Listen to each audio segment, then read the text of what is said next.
Hello. In this video, I just want to record a video as to how we can generate a PDF, prepare a PDF resume from your LinkedIn profile.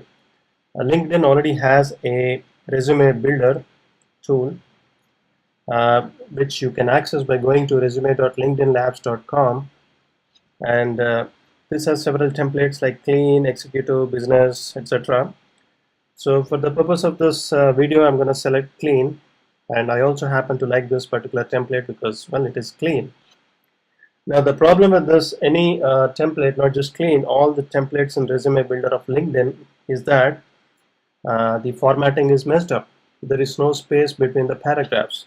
So if you notice here, I have 3 paragraphs in my summary, whereas here there is none. So when we go up here and click on print, the resulting PDF also is going to be what we see here on this website, on this web page. There is not going to be a space between the paragraphs. So the way to do, the one way to fix this is to essentially replicate this HTML on your local computer and then edit that HTML file and write a CSS, custom CSS to basically set a bottom margin to these paragraph elements so that the formatting looks good. So let's do this. So I'm going to create a folder called resume, and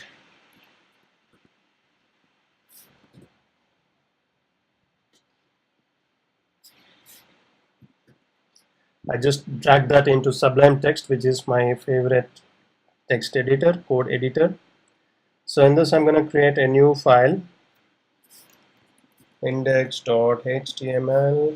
okay, and in Sublime Text I'm using a plugin which will basically expand or automatically print some useful snippets of code. So for the HTML structure, I'm going to press this exclamation mark. So that's going to fill out the needed things like opening and closing HTML tags, head, body. So I'm just going to give a document title calling, let's say, this does not matter, this can be anything, this is just a reference. Okay, now if we go back to this LinkedIn's resume builder page with the clean template selected, I can bring up Firebug, which is a free add-on for Firefox, and I can start inspecting this particular actual content area, and that happens to be a div having an ID of resume. So we can essentially copy this entire code and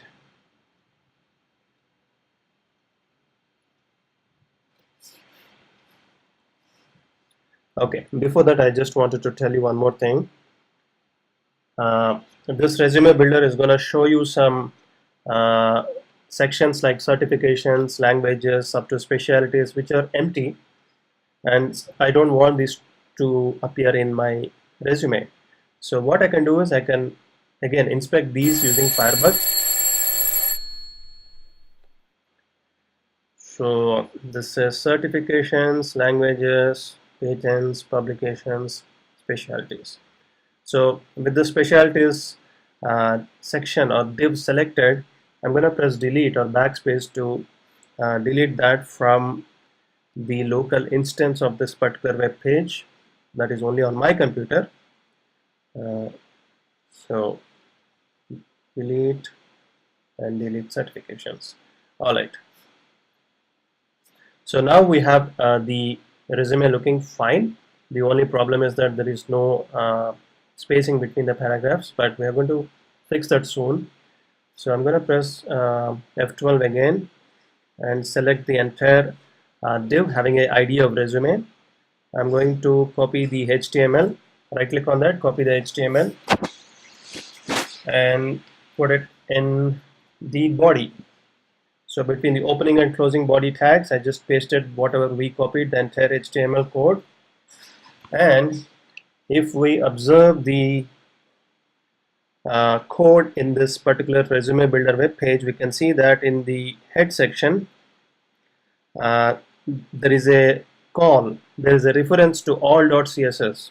So I'm copying that particular piece of HTML code, and I'm gonna put that right after this title tag, that is inside the head.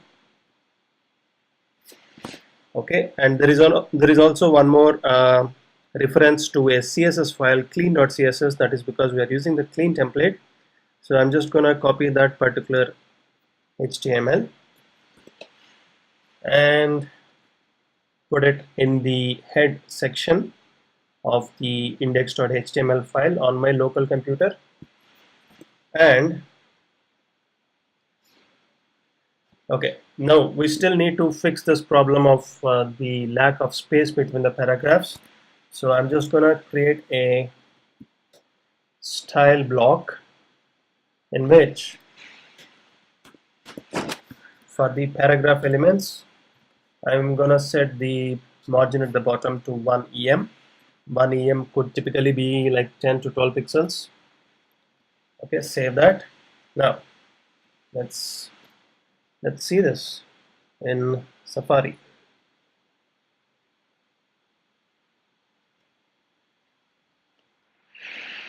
Okay, so the links are working and we have got the space between the paragraphs. That's good.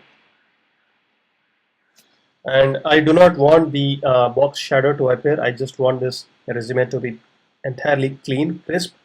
So what we can do is we can just inspect where that shadow is coming from.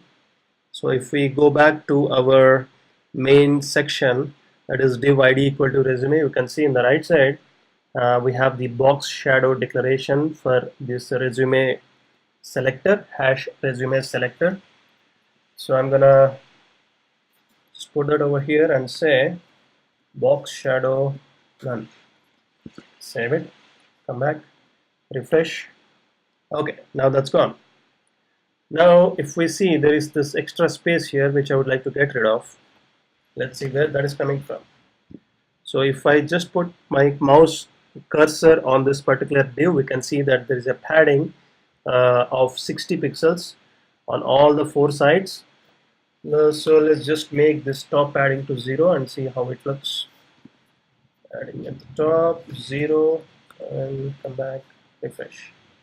That's too close. Let's just make it half of say 30 pixels and refresh. Okay, that's much better. And let's just do the same at the bottom as well for consistency's sake. So padding at the bottom is 30 pixels. Save it, refresh. Okay, now let's print this. Okay, so in Safari, when you click on Command P to print, and if you want to save this as a PDF, normally the tendency is to go here and then click on Save as PDF. But before doing that, you click on Show Details and you ensure that this Print Backgrounds option is selected. What this does is that it is going to retain these background images, the search icons, the phone icon, the email icon. So all these icons are going to be in the PDF.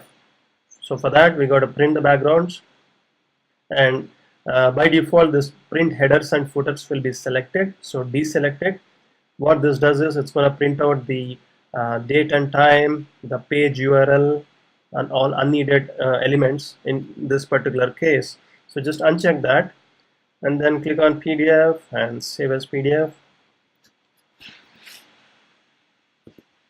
Save it as a PDF and let's see how it looks.